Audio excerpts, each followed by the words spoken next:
능력받음을 기뻐하면서라는 제목으로 은혜를 나누어 보겠습니다. 모든 사람, 모든 생명체들은 고난을 싫어합니다.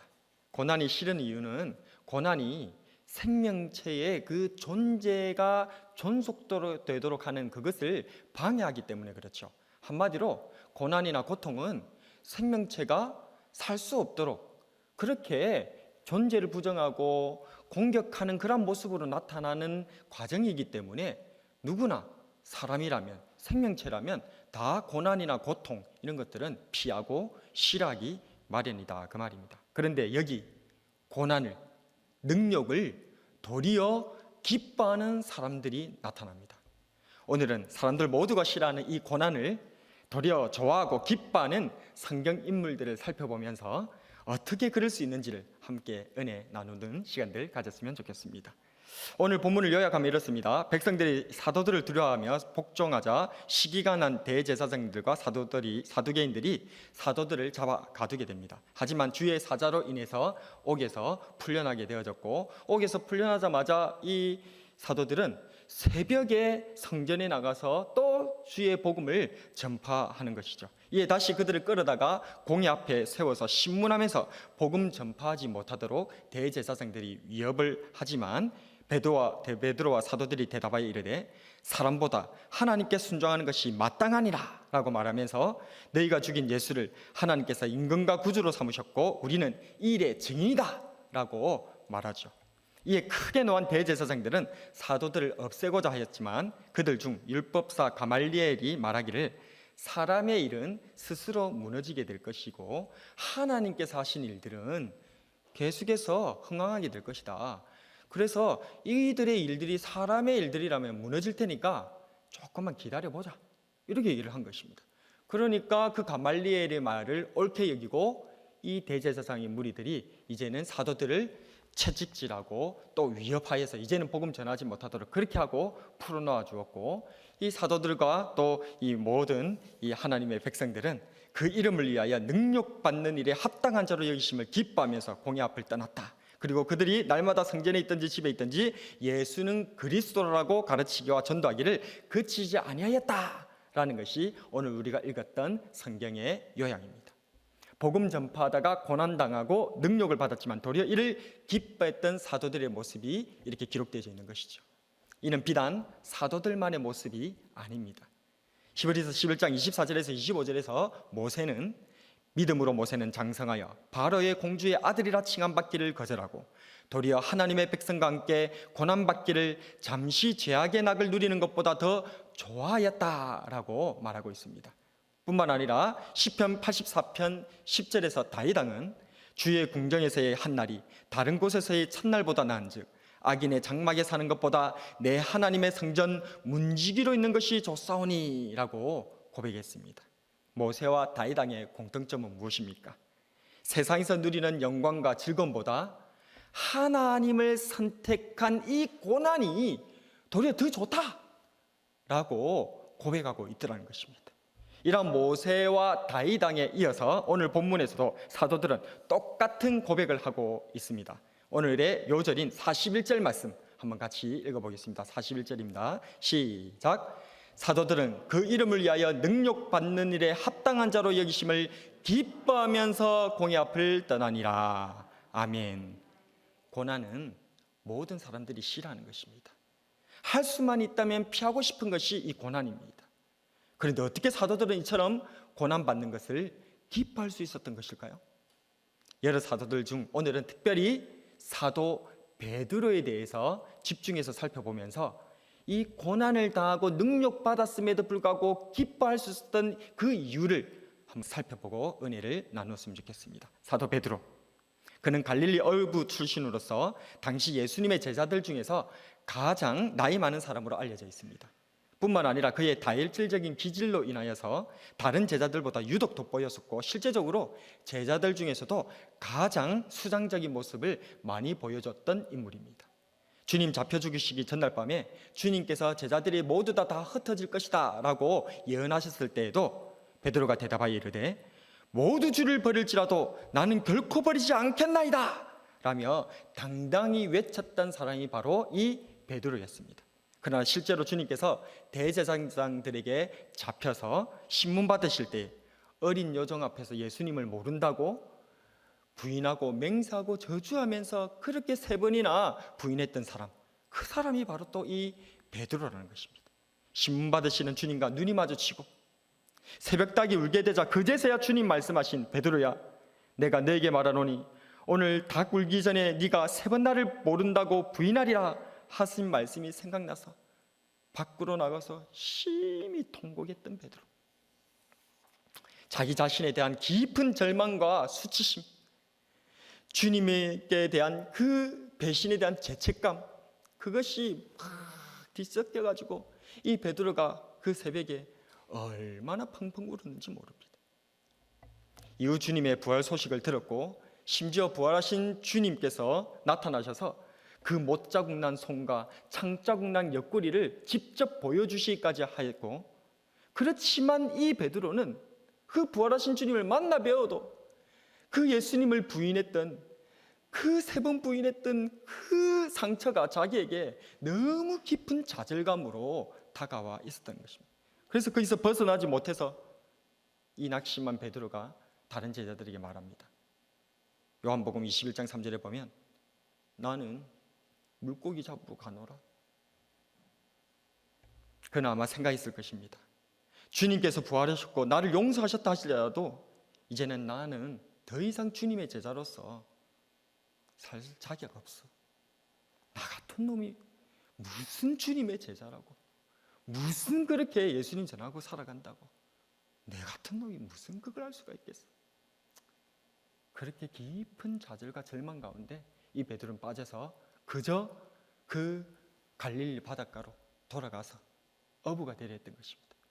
예수님께서 너는 사람을 낚는 어부가 될 것이다 라고 하신 말씀이 분명히 있었지만 그는 이 좌절과 낙심, 자기 자신에 대한 깊은 실망과 배신으로 인하여서 도무지 사람을 낚는 어부는 살 수가 없고, 나는 그런 자격 없고, 나는 그저 원래부터 살아가던 우리 조상들부터 그렇게 하던 그냥 물고기나 잡는 어부로서 사는 것이 그냥 마땅하다라고 그렇게 갈릴리 바닷가로 그렇게 절망하고 좌절하면서 그곳에 내려갔죠. 그런데 놀랍게도 그 절망과 좌절의 깊음에 완전히 빠져있던 그 갈릴리 바닷가에 부활하신 예수님께서 찾아와 주셨다는 것입니다. 예수님께서는 베드로가 주님을 부인할 때처럼 그 모닥불을 피워두시고는 그 모닥불 앞에서 베드로에게 말씀하십니다. 요한의 아들 시몬아, 네가 나를 사랑하느냐? 베드로가 평상시와는 다르게 우물쭈물 자신 없는 말들로서 그렇게 얘기를 할 때에 예수님께서는 재차 3차 3번이나 다시 부르십니다. 요한의 아들 시몬아, 네가 나를 사랑하느냐? 네가 나를 사랑한다면 내 양을 치라, 내 양을 먹이라. 나는 너를 여전히 믿고 여전히 소망하며 여전히 사랑하고 있단다. 그때서야 비로소 베드로는 중요한 한 가지를 깨닫게 되었던 것입니다. 나의 믿음과 나의 소망과 나의 사랑은 변하거나 변질되거나 바뀌거나 흔들릴 수 있다는 거예요. 그러나 예수님의 믿음과 예수님의 소망과 예수님께서 나를 향한 그 사랑은 영원토록 변하지 않는다는 사실을 이때서야 이 베드로는 깨닫다는 것입니다. 그리고 그 변하지 않으시는 영원하신 예수님께서 나를 향한 그 믿음과 나를 소망하시는 그 소망과 나에게 대한 그 사랑으로 말미암아 내가 주님의 제자로 살아갈 수 있고 하나님의 자녀로서 거듭날 수 있다는 사실을 그때서야 깨닫게 된 것입니다. 한낱 계집종 앞에서 주님을 3번이나 모른다고 저주하고 맹세하고 부인했던 베드로였지만 그럼에도 불구하고 끝까지 자신을 믿어주고 소망하고 사랑하시는 주님으로 인해 사도로 거듭나고 또한 주님의 백성으로서 하나님의 자녀로서 거듭날 수 있게 되는 줄로 믿습니다. 그래서 이 베드로는 지금 자신의 이 삶으로서 예수님에 대한 신앙 고백, 내가 예수님을 이렇게 나를 믿어주고 나를 소망하고 나를 사랑하시는 이 예수님을 내가 어떻게 부인할 수 있겠는가? 내가 어떻게 이제 또다시 배신할 수 있겠는가? 그래서 그는 능력을 당하고 고난을 당해도 도리어 이제는 기뻐하는 사람으로 변할 수 있게 된 줄로 믿으시기를 바랍니다. 이런 베드로의 마음 잘 보여주는 한 찬양이 있습니다. 나를 위해 오신 주님.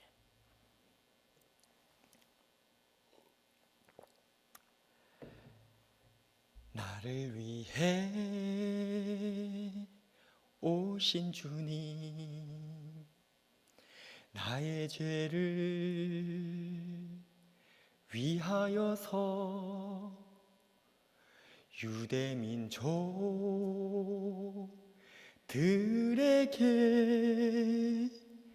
잡히시던 그날 밤에 아무런 말도 없이 우리에게 사랑을 보여주신 주님 예수, 십자가를 지셨네. 그러나 언젠가 주님을 부인하며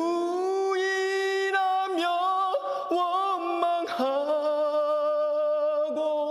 있을 때에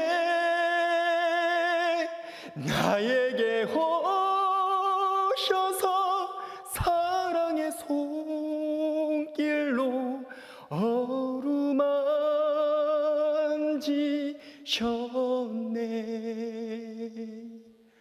거절할 수 없어, 외면할 수 없어 주님의 그 손을 잡았었네.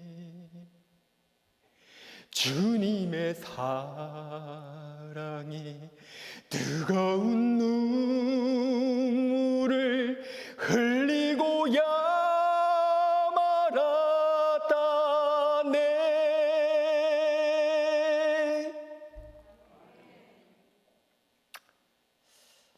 아마 베드로가 딱 이 마음 아니었을까?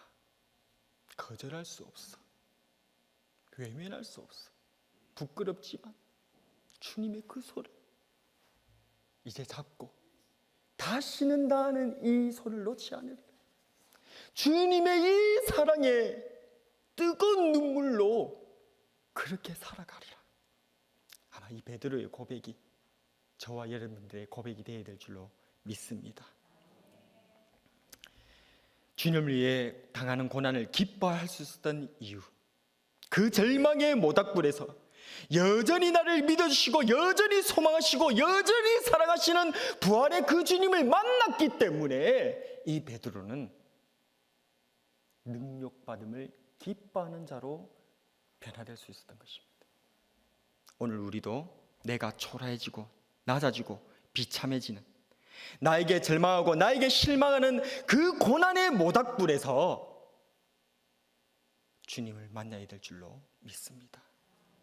내가 그렇게나 못나 보이고 그렇게나 실망스러워도 끝까지 나를 믿어주시고 소망하시고 사랑하시는 그 주님을 만나 배워야 하는 줄로 믿습니다. 그럴 때야 비로소 모세처럼 다윗처럼 이 베드로처럼 능력받음을 도리어 기뻐하며 끝까지 복음 전하는 하나님의 자손으로 주님의 제자로 살아갈 수 있는 능력의 사람이 될 줄로 믿습니다. 말씀을 정리하겠습니다. 낮아짐을, 고난당함을 두려워하지 마십시오. 내가 부족한 것을 깨닫는 것을 무서워하지 마십시오. 내 자신이 부정당하는 그 고난의 모닥불이야말로 부활하신 주님을 만나 배우는 모닥불, 생명의 모닥불, 부활의 모닥불이 될 줄로 믿으시기를 바랍니다. 교회와 믿음이 부정당하는 오늘날 이 시기에 나에게 주어진 이 고난의 모닥불에서 주님을 만나뵙는 저와 여러분이 되길 진심으로 소원합니다.